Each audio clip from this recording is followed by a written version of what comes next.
eu acho que o que a gente tem que fazer é seguir a intuição e a percepção dos investidores de países que têm mercado de capitais de grande porte, como os Estados Unidos, por exemplo, né? Estados Unidos, vou dar um exemplo prático. O investidor, ele procura o quê? Ele procura sempre o melhor custo-benefício através do quê? Através do melhor segmento da economia. Então, suponhamos que ele interprete o seguinte: bom, eu vou investir no segmento de energia elétrica. Energia elétrica está dividida em três segmentos: geração, transmissão e distribuição. Consequentemente, o que se imagina numa empresa perene que tenha sustentabilidade é tudo que possa oferecer um bom projeto. Agora, como é que o investidor estrangeiro pensa? Bom, eu vou tentar comprar ações de uma empresa, ela tem um produto que ela receba sem dar o benefício. Ou seja, um bem que você paga sem consumir. Por exemplo, energia elétrica. Você vai de férias, desliga todos os seus aparelhos, você não consumiu energia. Quando você voltar de férias, a conta de energia está lá. Então, é um bem que você paga sem consumir, em muitas ocasiões. Então, procuram-se exatamente esses tipos de atividade para que o benefício possa ser o mais completo possível.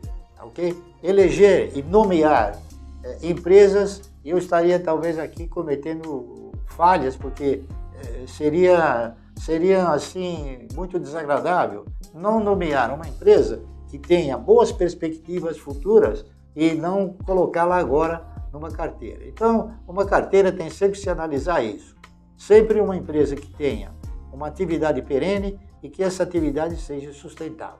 Eleger as ações para integrar uma carteira, principalmente uma carteira de renda mensal, que é aquela que se recomenda para se investir no mercado de valores, nós, claro, iríamos procurar e buscar as empresas que estivessem remunerando com melhor benefício os seus acionistas, não é isso? Agora, eu não iria nomear empresas, eu iria nomear o quê? Setores de atividade, não é isso? Então eu diria o seguinte: nenhuma economia funciona sem um setor de energia elétrica. Nenhuma economia funciona sem um setor de sistema financeiro. Nenhuma economia funciona também se não tiver um sistema de telecomunicações. Enfim, existem inúmeros fatores nos segmentos de mercado em relação a essas economias que são importantíssimas para o mercado. Então, eu investiria em todas aquelas empresas que possuam e tenham um direcionamento para uma atividade perene. Atividade perene são exatamente aquelas que uma economia não vive sem ela. Essas que eu citei. Então, por exemplo, energia elétrica, saneamento básico, finanças, instituições financeiras, enfim. Essas seriam as empresas que eu elegeria. E dentro dessas empresas que eu elegeria, é claro, eu iria procurar aquelas que tivessem um grau de sustentabilidade mais eficiente, com um histórico que contemplasse, ou que mostrasse contemplar o acionista de uma forma mais gratificante, não é isso? O melhor momento de se investir no mercado de capitais é no momento em que esse mercado oferece grandes e boas oportunidades de compra, quando os papéis têm os seus preços pressionados e, evidentemente, são cotados a níveis de maior atratividade. Quem sempre proporciona as oportunidades melhores são exatamente as crises. Portanto, para se investir no mercado de ações, não é a crise. A crise ela vai gerar boas oportunidades de compra, porque os papéis se tornam a preços mais atrativos. E vejam que eu vou falar também para os senhores. Quando se fala em mercado de valores, nós temos que começar a exorcizar a postura de que vocês estão investindo na Bolsa. Vocês não estão investindo na Bolsa, vocês estão investindo em projetos empresariais que são representados por ações. Então, quando os senhores investem os seus recursos no mercado financeiro, especificamente no segmento acionário, é muito bom lembrar que vocês não estão depositando o seu dinheiro na Bolsa, vocês estão depositando o seu dinheiro na compra de projetos que vão gerar o quê? Que vão gerar proventos esses que estarão sempre representados por um percentual, ou seja, um yield.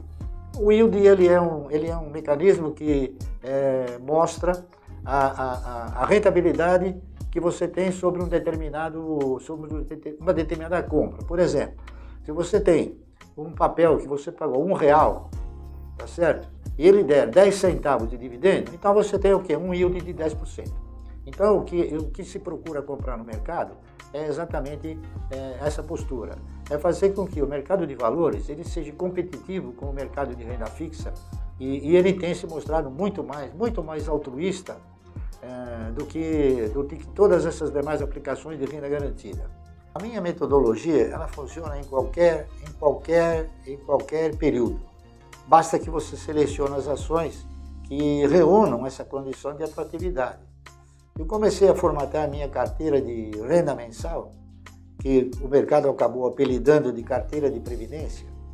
Eu comecei formatando essa carteira modestamente, comprando ações da CESP, não é isso? E fui pormenorizando essa compra, fui criando regras, criando metas, não é isso?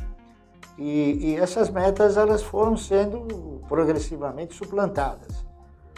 Eu continuo fazendo aquilo que eu faço há 50 anos, eu não mudei. Então, o mercado ele sempre vai proporcionar a oportunidade de você formatar uma carteira com um portfólio de renda mensal. É só você ter o quê? É só você ter uma disciplina capaz de suportar esse projeto de compra sistemática e ter a paciência para que os resultados eles venham progressivamente, tá correto? Então, eu digo com todas as letras o seguinte, uma carteira de renda mensal é sempre passível de ser formada. O importante é selecionar as empresas que vão integrar esse portfólio. E como eu disse, para vocês concluírem se a empresa tem ou não capacidade de integrar esse portfólio previdenciário, é importante que você busque o quê? Busque todos os fundamentos da empresa, aqueles que eu já citei numa outra questão. Ou seja, verificar o histórico da empresa em relação à performance, à potência, à potencialidade de crescimento, o histórico de geração de resultados, o histórico de distribuir proventos, enfim. E a sua potencial característica de sustentabilidade no segmento que ela está operando, não é isso? Então, uma carteira sempre será viável em qualquer tempo de mercado. Não é o tempo que vai fazer com que essa carteira seja ou não bem privilegiada. Seriam as oportunidades de mercado no momento. Então, não é o tempo, e sim são o preço das ações que irão compor essa carteira dentro do seu grau de atratividade. É isso que eu tinha a dizer aos senhores. Um grande abraço a todos e espero os senhores numa próxima oportunidade, ok?